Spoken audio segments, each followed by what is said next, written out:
In today's video, I'm going to teach you how to export a project in Asana. By the end, you'll know exactly where to click, what each option means, and how to get a clean file you can share or analyze.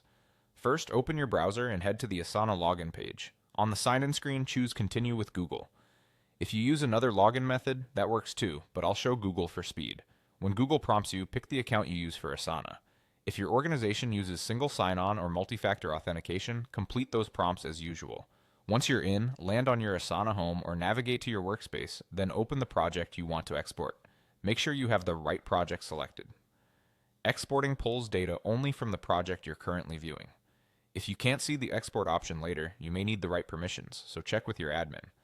Inside the project, look for the Actions menu near the top. This is the small arrow pointing down. Click it to open the project options, then choose Export or Sync. This is the hub for getting your data out of Asana and into a file you can use elsewhere. You'll first choose what you want to export. Pick project tasks if you need task details like names, assignees, due dates, sections, and statuses. Choose time entries if your plan includes time tracking and you need logs of recorded time. Think about your end use here. Reports and dashboards typically use tasks, while invoicing and utilization often rely on time entries. Next, select your file format. CSV is the most universal and works best if you'll import into BI tools, Google Sheets, or databases. XLSX is ideal if you'll open directly in Microsoft Excel and want native formatting out of the box.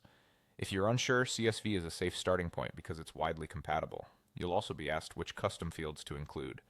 This is a great way to keep your file lean and relevant. Select the fields you actually need, like priority, effort, or stage, and skip the rest to reduce cleanup later. If a field looks unfamiliar, hover over its name or quickly preview it in your project to confirm it's useful. When everything looks good, click Export. Asana will generate your file and start the download. If your project is large, give it a moment. Open the file to confirm the columns and values look right, then save it somewhere your team can access. That's it. You've exported your Asana project cleanly and confidently. Thanks for watching and happy exporting.